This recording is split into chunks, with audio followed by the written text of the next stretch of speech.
l'Église. Nous ouvrons sa parole et nous désirons que le Saint-Esprit agisse dans nos cœurs. Alors, je vais prier brièvement. Seigneur Jésus, tu as permis qu'arrive jusqu'à nous cette précieuse écriture, ta parole. Et nous vivons souvent ce miracle de l'action de ton esprit qui applique cette parole à nos cœurs. Alors nous te demandons cette bénédiction pour chacun d'entre nous à ces instants.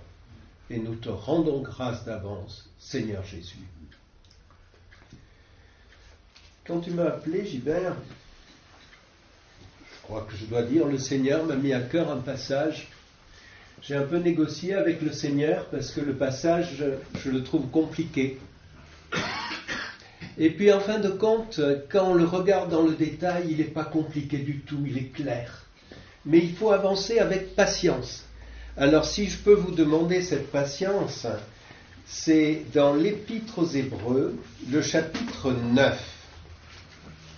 Et on va lire les 14 premiers versets. Mais je ne vais pas les lire tout en suivant. Parce que si on les lit tout en suivant, on est quelquefois un peu, endormi par la lecture. On va le lire par quelques versets les uns après les autres. Épître aux Hébreux, chapitre 9. La première alliance avait donc des règles relatives au culte et un sanctuaire terrestre. On a parlé du temple tout à l'heure. En effet, un tabernacle avait été édifié. La première partie de cette tente, appelée le lieu saint, abritait le chandelier, la table, les pains consacrés. Derrière le second voile se trouvait la partie du tabernacle appelée le lieu très saint. Elle abritait l'encensoir en or pour les parfums ainsi que l'arche de l'alliance entièrement couverte d'or. Ce coffre contenait un vase d'or rempli de manne, le bâton d'Aaron qui avait fleuri et les tables de l'alliance. Au-dessus de l'arche se trouvaient les glorieux chérubins qui couvraient le propitiatoire de leur ombre. Ce n'est pas le moment de parler en détail là-dessus. L'ensemble étant ainsi disposé, les prêtres qui font le service entrent en tout temps dans la première partie du tabernacle, mais dans la seconde, seul le grand prêtre entre, et ce, une fois par an, non sans y apporter du sang qu'il offre pour lui-même et pour les péchés du peuple. Le Saint-Esprit montrait par là que le chemin du lieu très saint n'était pas révélé tant que le premier tabernacle était dressé. C'est une illustration pour le temps présent. Elle signifie que les dons et les sacrifices présentés ne peuvent pas rendre parfait sur le plan de la conscience celui qui prend part à ce culte. Avec les aliments, les boissons, les diverses ablutions, les règles relatives au corps, c'étaient des prescriptions imposées seulement jusqu'à une époque de réforme. Alors, nous avons la description de l'ancien tabernacle, cette tente qui a servi pendant la traversée du désert au peuple et qui a été remplacée après par le temple construit à Jérusalem par Salomon, reconstruit après du temps du retour de la déportation, et il y avait même un temple qui avait été embelli par Hérode quand le Seigneur était là. Quand ce texte que nous venons de lire est écrit, il y a encore ce temple à Jérusalem. Et les gens comprennent bien de quoi il est question, même si pour nous, il y a des choses qui sont un tout petit peu compliquées, parce qu'il faut aller chercher dans l'Ancien Testament beaucoup de choses. Mais l'apôtre veut leur dire, c'était des images, et on l'a vu très clairement. C'est des images pour que nous, on comprenne vraiment les choses. Alors, il a été question, donc, au verset 7, dans la seconde partie, seul le grand prêtre entre, et ce, une fois par an, non sans y apporter du sang qu'il offre pour lui-même et pour les péchés du peuple. C'est ce qu'on appelle en français grand jour des propitiations, c'est ce que les Juifs appellent le Yom Kippour. Ce jour-là, il faudrait se revenir à Lévitique chapitre 16, on pourra le relire chacun à la maison, mais il y avait de nombreux sacrifices à offrir, c'était une fois par an.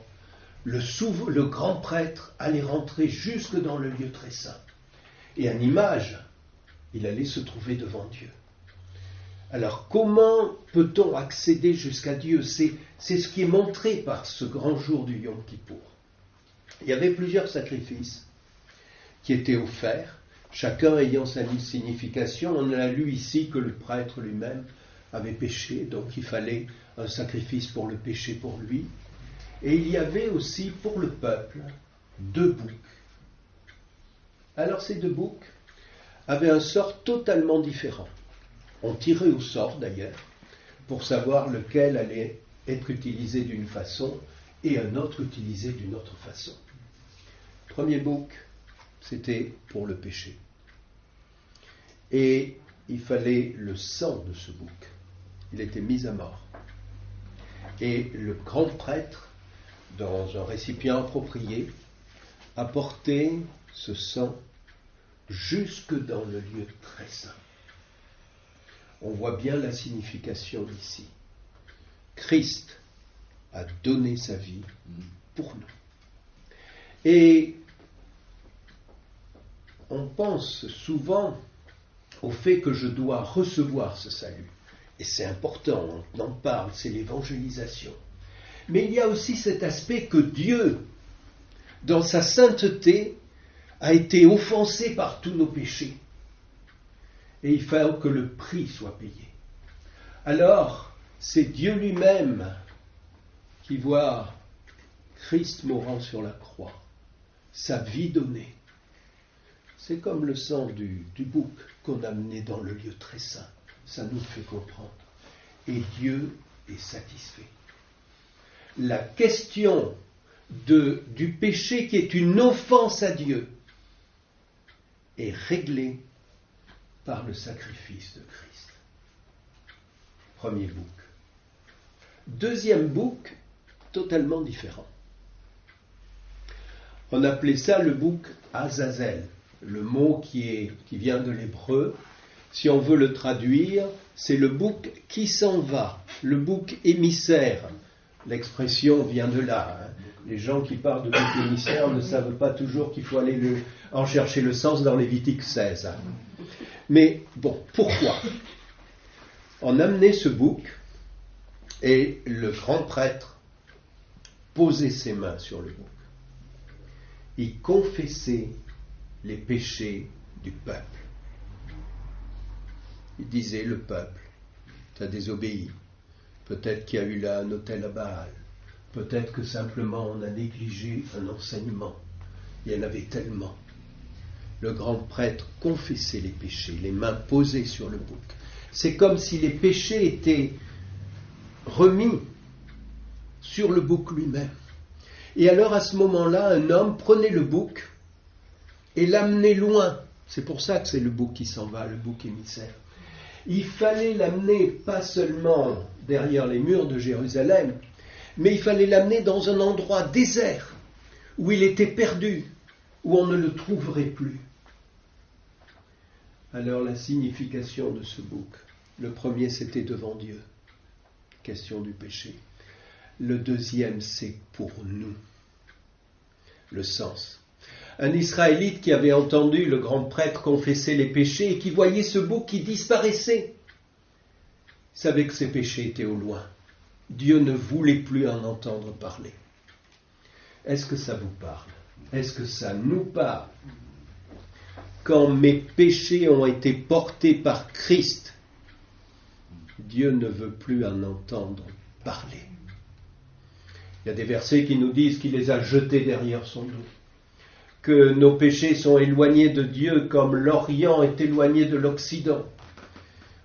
Notre verset qui dit qu'il les a jetés au profond de la mer, dans ses abîmes à des milliers de mètres de profondeur. On ne peut plus en parler. Est-ce que ça a un sens pratique pour nous aujourd'hui ? Vous savez ce mot qui s'appelle le remords. Ah, j'ai fait cette faute. Et j'y repense. Et Dieu te dit non, le bouc l'a porté dans le désert. Ou plutôt, Christ a porté ton péché pour que Dieu ne t'en parle plus. Nos péchés, Dieu ne passé, pardonnés par le sang de Christ, confessés, pardonnés par le sang de Christ, Dieu ne veut plus en entendre parler. C'est dans le désert, là-bas. Et cela nous donne une vraie assurance dans notre vie. On a besoin de savoir qu'on est pardonné, qu'on est sauvé. Mais on a besoin en même temps de savoir que c'est absolu, que c'est entier, que Dieu ne veut pas revenir sur le passé qui lui a été confessé. Combien de personnes sont troublées par leur passé? Dieu nous dit non, le bouc Azazel a tout pris. Christ a porté nos péchés pour qu'il n'en soit plus question aujourd'hui. Et alors, dans le passage que nous avons lu, il est bien question donc de ce jour, du sang qui est apporté, et puis de cette journée du grand pardon. Dans le culte autrefois, ça ne rendait pas parfait, c'est ce que nous avons lu en verset 9, parce que ce n'était qu'une image. Mais aujourd'hui, l'œuvre de Christ nous rend parfaits. Alors il faut s'entendre sur le mot parfait. Je ne me garderai bien de dire, surtout devant mon épouse, que je suis parfait. On le sait bien. Mais Dieu déclare que l'œuvre de Christ nous rend parfaits pour entrer au ciel. Peut-être que je boite dans le chemin. Peut-être que j'ai des faux pas. C'est une autre question et on va en parler tout à l'heure.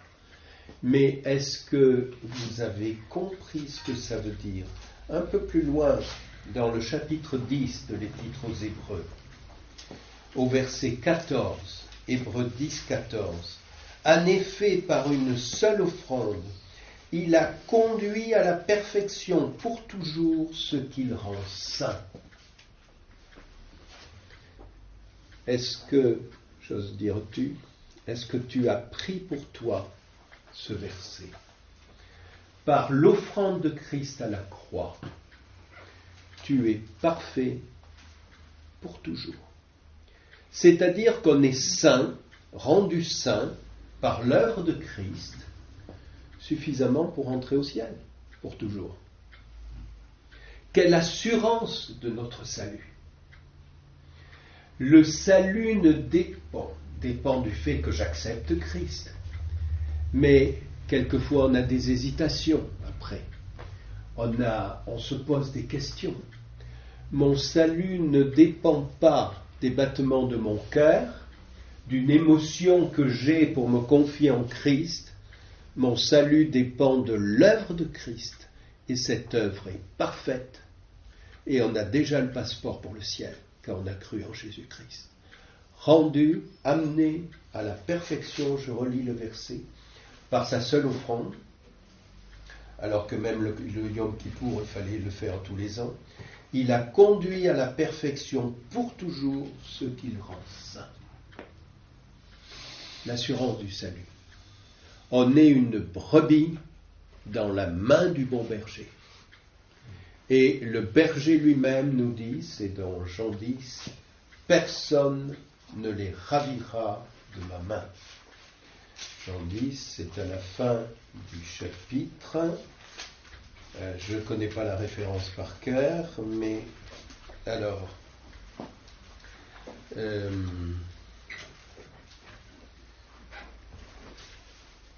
suis le bon berger.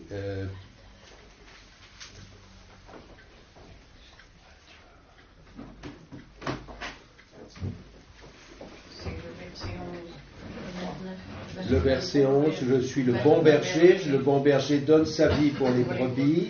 Mais alors, je suis habitué à une autre Bible et j'ai voulu prendre celle que vous utilisez et il me faut un peu plus de temps, 29, et j'exerce votre patience. Merci de m'accepter.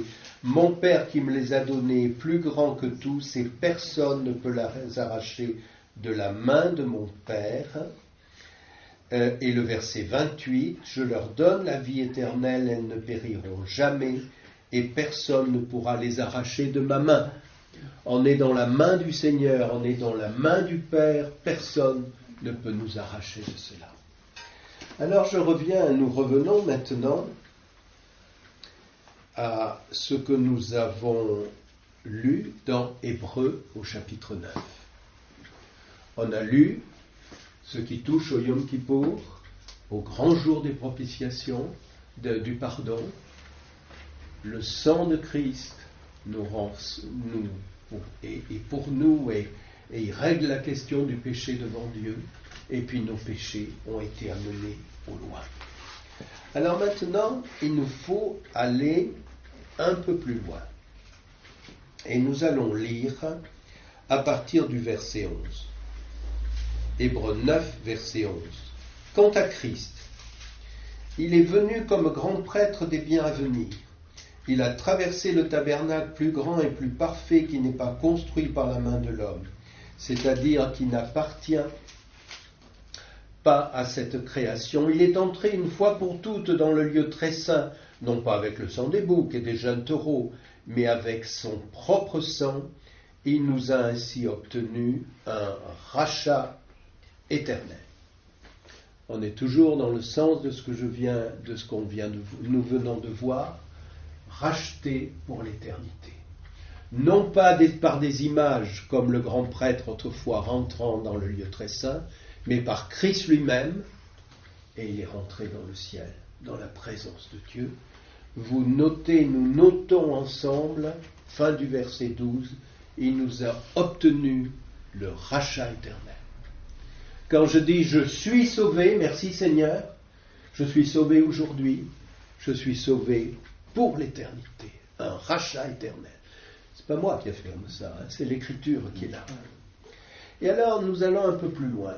En effet, le sang des boucs, des taureaux, ainsi que la cendre d'une vache dont on asperge ceux qui sont souillés, les rendent saints en leur procurant une pureté rituelle. Si tel est le cas, le sang de Christ, qui s'est offert lui-même à Dieu par l'Esprit éternel, comme une victime sans défaut, purifiera d'autant plus votre conscience des œuvres mortes, afin que vous serviez le Dieu vivant et vrai. Jusqu'au verset 12, il était question de notre salut, de notre rachat éternel. Maintenant, on a trouvé un mot qui est totalement différent. Au verset 14, c'est le mot conscience. Et on va se trouver dans le quotidien. C'est quelquefois un peu plus compliqué le quotidien, n'est-ce pas ? Alors, il faut comprendre comment ça commence. D'un côté, il y avait le rachat éternel, le grand jour des propitiations. Et puis, d'un autre côté, les boucs, les taureaux, etc., ainsi que la cendre d'une vache. Qu'est-ce que ça vient faire ici ? Vous voyez à quoi ça correspond ? Il faudrait le lire dans le livre des Nombres, au chapitre 19. On va le lire un tout petit peu. C'est ce qu'on appelle la vache rousse. Et les Juifs aujourd'hui sont en train d'essayer d'en avoir une, parce que c'est pas facile d'avoir une vache qui est entièrement rousse, sans un poil blanc. Il paraît que c'est presque impossible. Mais pour accomplir ceci, pour essayer de rétablir des sacrifices à Jérusalem, ils sont en train de chercher ça. Alors, dans le livre des Nombres, au chapitre 19, verset 2, Nombre 19, verset 2. Voici ce que prescrit la loi que l'Éternel a donnée. Parle aux Israélites qui t'amènent une vache rousse On est dans le sujet. Sans tache, sans défaut corporel, qui n'ait jamais encore porté le joug. Vous la remettrez au prêtre Éléazar, il la fera sortir du camp, on l'égorgera devant lui. Le prêtre Éléazar prendra du sang de la vache avec le doigt, il en aspergera 7 fois le devant de la tente de la rencontre. On brûlera la vache sous ses yeux. On brûlera sa peau, sa viande, son sang ainsi que ses excréments. Le prêtre prendra du bois, de cèdre, de l'hysope, du cramoisi, il les jettera au milieu des flammes qui brûleront la vache. Et le prêtre lavera ses vêtements, il lavera son corps dans l'eau, etc. Verset 9. Un homme pur rassemblera les cendres de la vache et les déposera à l'extérieur du camp dans un endroit pur. On les gardera pour l'assemblée des Israélites afin de les utiliser pour faire l'eau de purification. Verset 11. Si quelqu'un touche un cadavre, celui d'un être humain, quel qu'il soit, il sera impur pendant 7 jours. Il se purifiera avec cette eau le 3e et le 7e jour, et il sera pur. Alors vous avez suivi ? On prend cette vache, peut-être difficile à trouver, on la réduit en cendres, et on garde la cendre. Et puis quand quelqu'un est impur, alors c'est l'image d'un péché, il avait touché un mort, on peut être impur par le contact, avec des mauvaises pensées, avec des choses comme ça.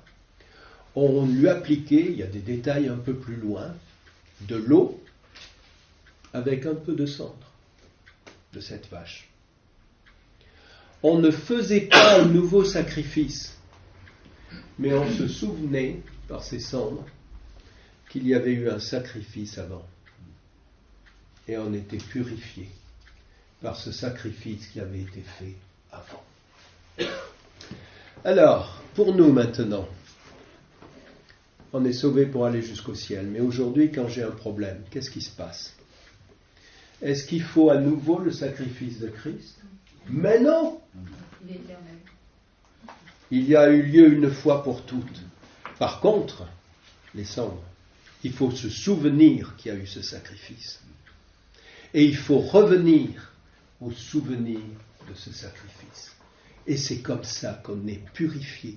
Purifié, pas pour entrer au ciel, ça avait été déjà réglé, mais purifié dans notre conscience. On sait bien ce qui nous arrive comme chrétiens. La joie du salut, et puis paf, le péché est là, et la tristesse. La conscience est troublée. Alors il faut que cette conscience soit à nouveau purifiée. C'est quelque chose d'intérieur en nous. On est déjà sauvés, mais il faut régler ce qui nous trouble. Et il faut, le passage qui est devant nous nous le dit, nous souvenir de la valeur de l'œuvre de Christ pour notre salut, pour notre sanctification. L'apôtre Jean nous explique cela au début de son épître d'une façon tout à fait claire. Première épître de Jean, chapitre 1er. On a le verset 9. Si nous reconnaissons nos péchés, certaines versions disent si nous confessons nos péchés. Confesser, c'est dire avec les mêmes mots que Dieu. Oh, c'est pas que j'ai arrangé les choses, non. J'ai tellement arrangé les choses en parlant que c'était un mensonge. Et je dis que c'était un mensonge. Je reconnais cela devant Dieu. Il est fidèle et juste pour nous les pardonner et nous purifier de tout mal. Et comment Dieu nous purifie ? Il faut remonter 2 versets avant. Fin du verset 7. Le sang de Jésus-Christ, son Fils, nous purifie de tout péché. Ce verset 7 est fondamental dans notre vie quotidienne.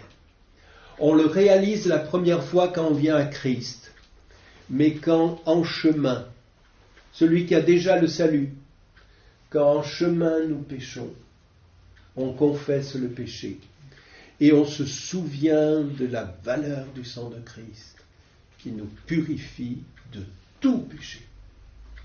Et peut-être que le mot « tout » est important.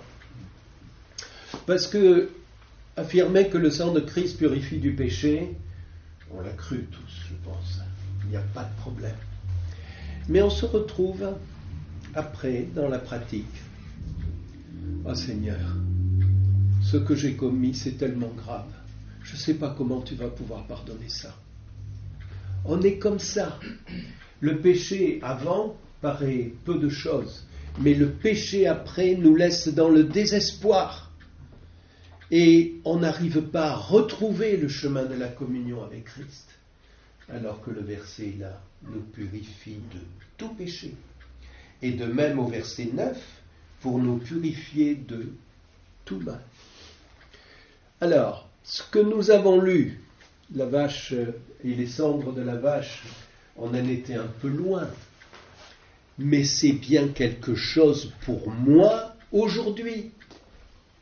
Quand j'ai péché, je reviens à Christ et au souvenir de son sacrifice, je confesse mon péché et je suis pardonné par la valeur de ce sacrifice qui a été fait une fois pour toutes. On est clair là-dessus. Et on a lu dans l'Épître aux Hébreux que ça purifie la conscience. Est-ce que vous êtes troublé quelquefois par le sentiment de vos péchés? Oui. Eh bien, il faut revenir à l'Écriture. Et il faut croire à l'Écriture. Même le péché dans le chemin, il est peut-être plus grave parce qu'il trahit l'amour de Jésus pour nous. Le péché de l'incrédule est grave, bien sûr. Il amène à l'enfer. Mais le péché du croyant est grave parce que c'est une trahison à l'amour du Seigneur pour nous. Mais le péché dans le chemin est entièrement pardonné par le sang de Christ. Est-ce qu'on peut être paisible avec ces choses-là? Je crois, Gilbert, tu as rendu grâce pour la paix que nous avons tout à l'heure. Mais est-ce que comme chrétiens, nous avons une conscience en paix avec Dieu? Ce n'est pas une question de se torturer l'esprit, c'est une question de croire la parole, ces versets que nous avons lus. Et alors on est paisible et on avance avec Dieu. Et je reviens maintenant à la conclusion de notre passage dans Hébreux au chapitre 9. Fin du verset 14, purifiera d'autant plus votre conscience des œuvres mortes, tout ce qui n'était pas bien, tout ça est mis de côté, afin que vous serviez le Dieu vivant. Servir Dieu. C'est ce qu'on aime comme chrétien, n'est-ce pas? On ne peut pas servir en se disant je dois servir, je veux être un très bon chrétien. On se remet sous une loi et on n'y arrive pas.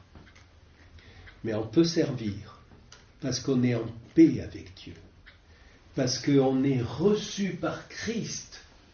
Il nous a purifiés de toute iniquité. On est reçu, aimé par Christ, et son esprit agit en nous pour servir Dieu. Dieu a un peuple sur cette terre, et on a remercié dans une prière pour cela. C'est un peuple qui est pour le servir. Et j'aimerais m'arrêter sur ce mot « servir ».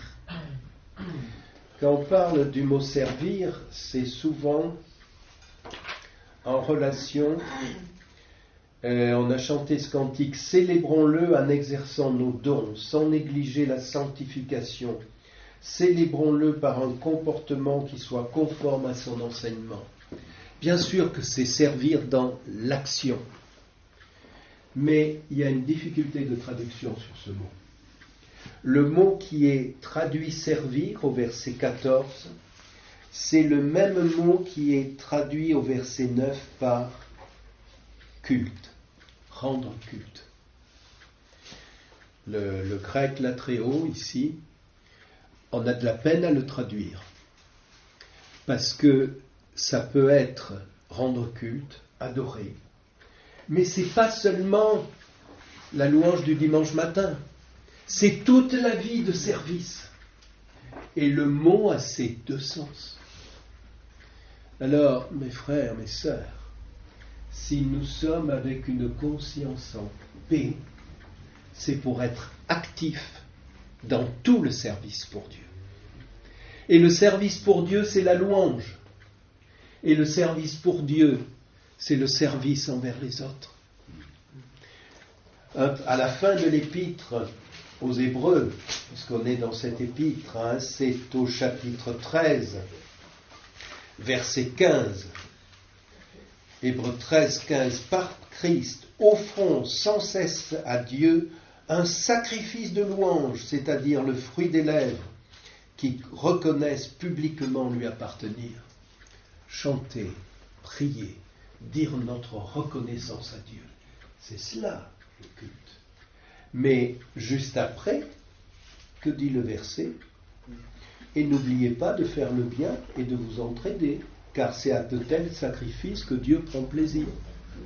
On ne peut pas venir le dimanche matin et puis chanter un beau cantique pour le Seigneur, et puis oublier le reste de la semaine qu'on appartient au Seigneur.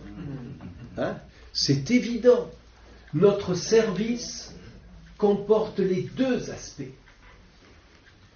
Ça serait une erreur de se lancer que dans l'activité et d'oublier la reconnaissance du cœur pour notre Seigneur.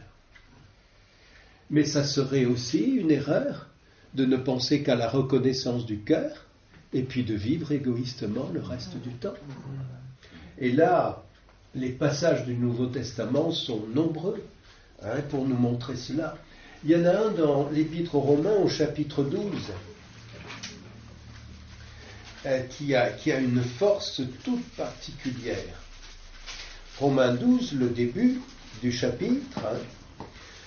Romains 12, je vous encourage donc, frères et sœurs, par les compassions de Dieu, à offrir votre corps comme un sacrifice vivant, saint, agréable à Dieu. Offrir votre corps.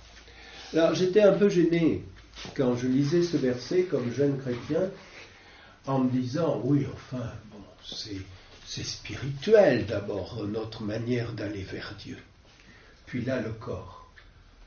Mais oui, quand on sert Dieu, c'est tout entier. J'allais dire, c'est tout le bonhomme, corps, âme et esprit. Être entièrement pour Christ. Je pense quelquefois à nos missionnaires dont la santé souffre dans leur service. Des missionnaires qui partent de Madagascar ou ailleurs, ils ont un service spirituel, c'est évident, dans l'évangile, dans la parole. Mais en même temps, le corps souffre. Ils sont tout entiers pour Dieu. Et c'est ce qui nous est demandé. Alors voilà, servir Dieu, c'est riche, c'est complet. C'est adorer et c'est être engagé dans une vie pour Christ. On peut l'être parce qu'on n'a plus de problème de conscience. Alors quelquefois, il faut revenir à la leçon telle qu'on a lue. Mais on a cette paix d'être reçu par Christ. Parce qu'il nous a sauvés pour l'éternité, parce qu'il règle nos problèmes de conscience par la valeur de son sang, et on est engagé dans ce service qui comprend toute la louange. On va rendre grâce, on va rendre culte en se souvenant de l'œuvre de Christ pour nous, avec le geste qu'il nous a appris par la Sainte Seine. Dans 1 Corinthiens, au chapitre 11, on a quelque chose qui n'est pas très éloigné de ce que nous venons de lire ici. 1 Corinthiens 11, quand il est dit, avant ce moment solennel, 1 Corinthiens 11, 28, que chacun d'eux s'examine lui-même et qu'ainsi il mange du pain et boive de la coupe. S'examiner, parce que c'est sérieux de participer à la Sainte Seine. Et il peut être question, quand on s'examine, du péché. Du péché que ne serait-ce qu'une mauvaise pensée en venant ici. Mais quand je m'examine à la lumière de ce que nous venons de lire dans l'Épître aux Hébreux, il y a eu ce sacrifice, une fois pour toutes. qui est le sacrifice qui libère et qui purifie ma conscience aujourd'hui. Et alors, la suite est là. Chacun s'examine et qu'ainsi, je ne peux pas me tenir à distance parce que Christ m'a sanctifié. Il n'est pas question de savoir si je suis digne de participer, mais Christ est digne que je participe parce que c'est son œuvre qui m'a rendu apte à pouvoir participer. Alors le service pour Dieu est là, dans toute sa richesse, toute notre semaine, les moments privilégiés du dimanche matin. Que Dieu nous accorde de vivre ce que nous avons lu dans cette épître aux Hébreux. Des images un peu compliquées, mais une réalité simple, forte, vivante, rattachée à la puissance de l'œuvre de Christ pour nous. Et que Dieu remplisse nos cœurs de reconnaissance dans ce service tellement riche du service quotidien et de la louange et de la reconnaissance. Que la gloire soit au Seigneur qui nous a acquis cette part.